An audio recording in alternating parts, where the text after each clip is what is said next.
हाँ जी, good evening, सत श्री अकाल साਰਿਆਂ ਨੂੰ। उम्मीद करता कि तुसीं सारे ठीक होवोगे।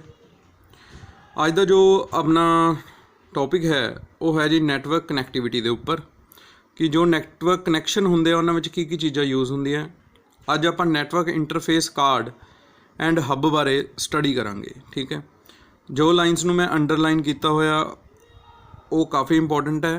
ठीक है, जो तुसीं अपने अपने नोट्स विच लिखनी है। First of all network interface card जिसनों NIC कार्ड भी बोलते हैं, निक कार्ड भी बोलते हैं, नैटवर्क अडैप्टर भी ही बोलते हैं। ठीक है जी, की हुंदा जी network interface card. The network interface card use to connect the computer to the external network. ठीक है जी, सब तो पहला मैं तुहानूं दिखा दा आ है जी अपने को नैटवर्क इंटरफेस कार्ड। ठीक है, इत्थे RJ45 कनैक्टर हुंदा है जिसनों आपां बोल दिंदे कि इंटरनेट वाली तार है, वायर है, वो RJ45 कनैक्टर लग्या हुंदा। वो मेल कनैक्टर हुंदा जी, आ फीमेल कनैक्टर है। ठीक है, इस दे विच इंसर्ट हो जाता है जिहड़ा RJ45 कनैक्टर हुंदा। ठीक है, फिर जिहड़ा तुहाडा इंटरनेट है वो चल पैंदा। ठीक है जी, इस आ पूरा जिहड़ा कार्ड है इसनों आपां की बोलते जी network interface card which is use to connect a computer to external network. Internet नाल कनैक्ट करने लई आपां की यूज़ करते हैं नैटवर्क इंटरफेस कार्ड। क्लीयर है जी। हुण आपां तुहानूं इस बारे दसांगे कि इहदे विच अपना की यूज़ हुंदा, इसनूं किवें सैटिंग्स हुंदी है, किवें आपां इहनूं कन्फिगर करते हैं। ठीक है, the network interface card is used to connect the computer to external network. It will normally have a PCI connector, edge connector to connect to one of the PC expansion slots and RJ45 connector to connect to external Ethernet. Clear? Then the NIC are also called network adapters. जिवें मैं पहला भी दस्सिया इसनूं network adapter भी बोलते हैं। For proper installation of NIC, one needs to pass through three phases called settings, configuration, interfacing.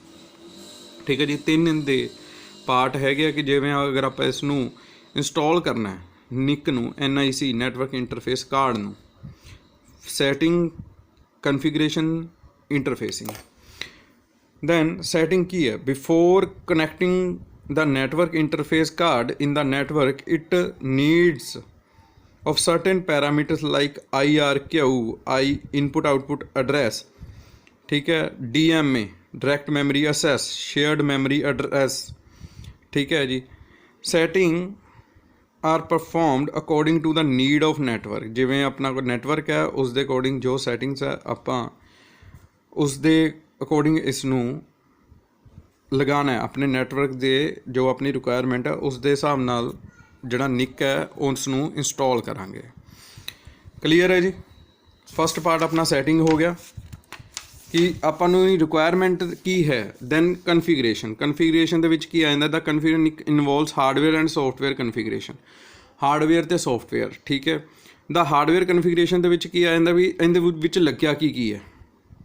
ठीक है, इन्हों आप किमें कन्फिगर करना है। The hardware configuration needs the configuring of jumpers and DIP, dual inline package switches. ठीक है जी, इस विच आ hardware का पार्ट आ गया। सॉफ्टवेयर का पार्ट की होंदा, जो इस विच CMOS लग्या हुंदा उस विच सॉफ्टवेयर इंस्टॉल हुंदा जिसनूं तुसीं रन करदे हो। ठीक है, सॉफ्टवेयर स्टोर हुंदा जिसनूं तुसीं रन करके इंस्टॉल कर लैंदे हो। ठीक है, software network small software is use that is already stored in CMOS। It can configure the bus architecture like ISA, extended industry standard architecture. ठीक है जी।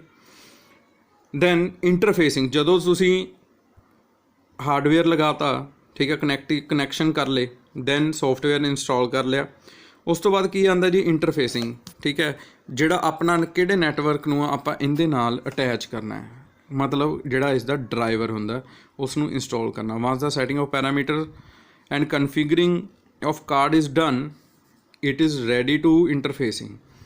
After the proper connection you need to install the driver for it. ठीक है, कि आपां इसदा किहड़े driver install करने हैं ਆਪਦੇ ਜਿਹੜੇ ਨੈਟਵਰਕ ਦੇ ਹਿਸਾਬ ਨਾਲ। ਠੀਕ ਹੈ, ਕਲੀਅਰ ਹੈ ਜੀ।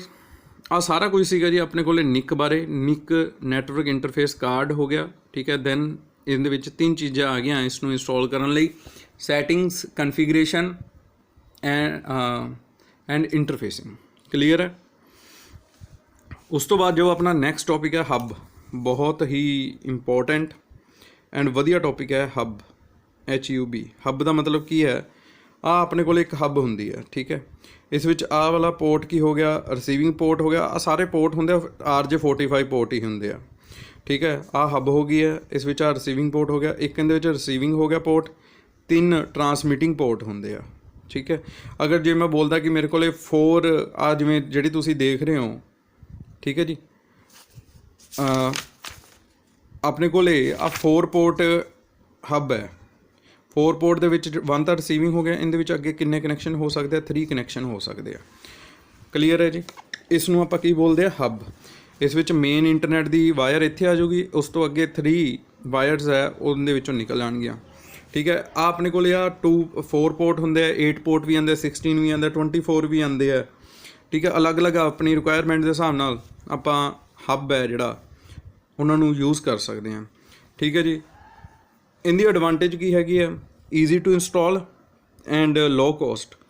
ਵੀ ਇੱਕ ਤਾਂ ਖਰਚਾ ਘੱਟ ਹੈ, ਇੱਕ ਇੰਸਟਾਲ ਕਰਨਾ ਈਜ਼ੀ ਹੈ। ਅਤੇ ਡਿਸਐਡਵਾਂਟੇਜ ਕੀ ਹੈ? ਜੋ ਸਭ ਤੋਂ ਵੱਡੀ ਡਿਸਐਡਵਾਂਟੇਜ ਹੈ ਉਹ ਹੈ ਕਿ ਜੋ ਬੈਂਡਵਿਡਥ ਹੈ ਉਹ ਸ਼ੇਅਰ ਹੋ ਜਾਂਦੀ ਹੈ। ਠੀਕ ਹੈ ਜੀ। ਜਿਵੇਂ ਮੰਨ ਲਓ ਅਗਰ ਆਪਣੇ ਕੋਲੇ ਇੱਥੇ ਮੰਨ ਲਓ 4 Mbps ਜਾਂ ਮੰਨ ਲਓ 16 Mbps ਦੀ ਲਾਈਨ ਆਈ ਹੈ। ਠੀਕ ਹੈ, ਉਹ ਅੱਗੇ 3 ਪਾਰਟਸ ਦੇ ਵਿੱਚ ਡਿਵਾਈਡ ਹੋ ਜਾਏਗੀ। ਮਤਲਬ ਹਰੇਕ ਕੰਪਿਊਟਰ ਨੂੰ 1/3 1/3 1/3 ਮਿਲੇਗਾ, ਪਾਰਟ ਅੱਗੇ ਮਿਲੇਗਾ। ਦੈਟ ਮੀਨਸ ਕਿ ਜੋ ਇਸ ਦੀ ਬੈਂਡਵਿਡਥ ਹੈ ਉਹ ਕੀ ਹੋ ਜਾਣੀ ਹੈ? ਘਟ ਜਾਣੀ ਹੈ। ਕਲੀਅਰ ਹੈ। ਜੋ ਬੈਂਡਵਿਡਥ ਹੈ ਉਹ ਕੀ ਹੋ ਜਾਊਗੀ ਜੀ? ਘਟ ਜਾਊਗੀ। ਕਲੀਅਰ ਹੈ ਜੀ। ਹੁਣ ਆਪਾਂ ਇਸ ਬਾਰੇ ਪੜ੍ਹ ਲੈਂਦੇ ਹਾਂ। Hub connects all the nodes of network using twisted pair. ਆਹ ਟਾਈਪ ਹੈ ਜੀ ਕੇਬਲ ਦੀ, UTP ਔਰ STP ਕੇਬਲਸ। ਠੀਕ ਹੈ। In the hub the signal received on 1 port, ਜਿਵੇਂ ਆਪਾਂ ਗੱਲ ਕੀਤੀ ਸਿਗਨਲ ਇੱਥੇ ਰਿਸੀਵ ਹੋਊਗਾ, are transmitted to all other ports. ਇਹਨਾਂ 3 ਪੋਰਟ ਦੇ ਉੱਤੇ ਟਰਾਂਸਮਿਟ ਹੋ ਜਾਊਗਾ। The advantage of using hub is low cost. ਇਹਦੀ ਕੋਸਟ ਘੱਟ ਹੁੰਦੀ ਹੈ। ਕਲੀਅਰ। ਠੀਕ ਹੈ। ਈਜ਼ੀ ਇੰਟੀਗ੍ਰੇਸ਼ਨ ਮਤਲਬ ਇੰਸਟਾਲੇਸ਼ਨ। ਦਾ ਡਿਸਐਡਵਾਂਟੇਜ ਕੀ ਹੋ ਗਿਆ? ਬੈਂਡਵਿਡਥ ਘੱਟ ਜਾਂਦੀ ਹੈ ਐਂਡ ਡਾਟਾ ਸਿਕਿਉਰਿਟੀ।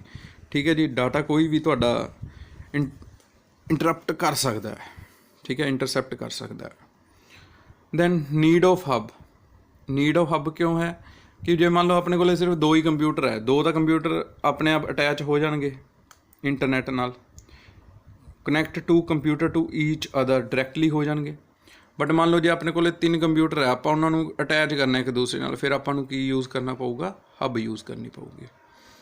ਕਲੀਅਰ ਹੈ ਜੀ। ਉਸ ਤੋਂ ਬਾਅਦ ਆ ਗਿਆ ਜੀ ਆਪਣੇ ਕੋਲ ਟਾਈਪਸ ਆਫ ਹੱਬ। ਹੱਬ ਦੀਆਂ ਟਾਈਪਸ। ਹੱਬ ਦੀ ਟਾਈਪਸ ਆਪਣੇ ਕੋਲ ਕਿਹੜੇ ਆ ਗਿਆ? ਇੱਕ passive, active and intelligent hub. Passive hub ਮੈਂ ਇੱਕ ਵਾਰੀ ਪਹਿਲਾਂ ਤੁਹਾਨੂੰ ਉਂਝ ਹੀ ਦੱਸ ਦੇਣਾ ਬਈ ਹੁੰਦਾ ਕੀ ਹੈ। ਪੈਸਿਵ ਹੱਬ ਕਿਵੇਂ ਹੈ? ਜਿਵੇਂ ਜਿਹੜੀ ਆਪਾਂ ਹੁਣੇ ਹੱਬ ਦੀ ਗੱਲ ਕੀਤੀ ਹੈ, ਆਹ ਪੈਸਿਵ ਹੱਬ ਹੋ ਗਈ ਹੈ। ਕਲੀਅਰ। ਵੀ ਇੱਧਰ ਡਾਟਾ ਆਇਆ, ਅੱਗੇ 3 'ਚ ਡਿਵਾਈਡ ਹੋ ਗਿਆ, ਦੈਟਸ ਇਟ। ਆਹ ਪੈਸਿਵ ਹੱਬ ਹੈ, ਸਿੰਪਲ ਹੱਬ ਜਿਹਨੂੰ ਬੋਲਦੇ ਆ। ਉਸ ਤੋਂ ਬਾਅਦ ਆ ਗਿਆ ਐਕਟਿਵ ਹੱਬ। ਐਕਟਿਵ ਦਾ ਮਤਲਬ ਕੀ ਹੋ ਗਿਆ? ਕਿ ਜਿਹੜਾ ਡਾਟਾ ਆਇਆ, ਠੀਕ ਹੈ, ਉਹ ਕੀ ਹੋਊਗਾ? ਸਟੋਰ ਹੋ ਜਾਊਗਾ ਕੁਛ ਟਾਈਮ ਲਈ। ਠੀਕ ਹੈ, ਹੱਬ ਨੇ ਉਸ ਨੂੰ ਫੋਰਵਰਡ ਕਰਨ ਤੋਂ ਪਹਿਲਾਂ ਉਸ ਨੂੰ ਕੀ ਕਰ ਲੈਣਾ? ਸਟੋਰ ਕਰ ਲੈਣਾ ਕੁਛ ਟਾਈਮ ਲਈ। ਠੀਕ ਹੈ, ਫਿਰ ਉਹ ਉਸ ਨੂੰ ਕੀ ਕਰੂਗੀ? ਅੱਗੇ ਫੋਰਵਰਡ ਕਰੂਗੀ। ਠੀਕ ਹੈ ਜੀ। ਪਰ ਇਹਦੇ ਵਿੱਚ ਇੱਕ ਐਕਟਿਵ ਹੱਬ 'ਚ ਇੱਕ ਫੀਚਰ ਹੋਰ ਐਡ ਅਪ ਹੋ ਜਾਂਦਾ, ਜਿਸ ਨੂੰ ਬੋਲਦੇ ਆ ਆਪਾਂ ਪ੍ਰਾਇਓਰਟੀ ਫੀਚਰ। ਪ੍ਰਾਇਓਰਟੀ ਫੀਚਰ ਦਾ ਮਤਲਬ ਕੀ ਹੈ? ਵੀ ਜਿਹੜੇ ਨੂੰ ਜ਼ਿਆਦਾ ਲੋੜ ਹੈ, ਠੀਕ ਹੈ, ਉੱਧਰ ਨੂੰ ਜ਼ਿਆਦਾ ਡਾਟਾ ਚੱਲ ਜੂਗਾ, ਜਿਹਨੂੰ ਘੱਟ ਲੋੜ ਹੈ ਉੱਧਰ ਘੱਟ ਚੱਲ ਜੂਗਾ। ਮੰਨ ਲਓ ਆਪਾਂ ਇੱਕ ਰਿਸੀਵਿੰਗ ਆ ਗਿਆ, 3 ਅੱਗੇ ਆ ਗਏ। ਠੀਕ ਹੈ, ਉਹਨਾਂ ਵਿੱਚੋਂ ਇੱਕ ਕੰਪਿਊਟਰ ਆਪਣਾ ਨਹੀਂ ਚੱਲਦਾ ਪਿਆ, ਮਤਲਬ ਆਪਣੇ 2 ਕਨੈਕਸ਼ਨ ਹੀ ਅੱਗੇ ਵਰਕਿੰਗ ਹੈ, ਅਤੇ ਦੋਨਾਂ ਵਿੱਚ ਡਾਟਾ ਕੀ ਹੋ ਜਾਊਗਾ? ਡਿਵਾਈਡ ਹੋ ਜਾਊਗਾ। ਕਲੀਅਰ ਹੈ ਜੀ। ਠੀਕ ਹੈ, ਉਹ ਦੇਖ ਲੂਗਾ ਪ੍ਰਾਇਓਰਟੀ ਦੇ ਬੇਸ ਦੇ ਉੱਤੇ ਵੀ ਕਿਹਨੂੰ ਜ਼ਿਆਦਾ ਡਾਟਾ ਚਾਹੀਦਾ, ਕਿਹਨੂੰ ਘੱਟ ਚਾਹੀਦਾ। ਹੁਣ ਜਿਹੜਾ ਐਕਟਿਵ ਹੱਬ ਹੈ ਉਹ ਆ ਵੀ ਇੱਕ ਡਿਸਾਈਡ ਕਰੂਗਾ ਕਿ ਕੋਈ ਪ੍ਰੋਬਲਮ ਤਾਂ ਨਹੀਂ ਆਉਂਦੀ ਪਈ ਟਰਾਂਸਮਿਸ਼ਨ 'ਚ। ਦੈਨ ਆਪਣੇ ਕੋਲ ਆ ਜਾਂਦਾ ਹੈ ਇੰਟੈਲੀਜੈਂਟ ਹੱਬ, 3rd।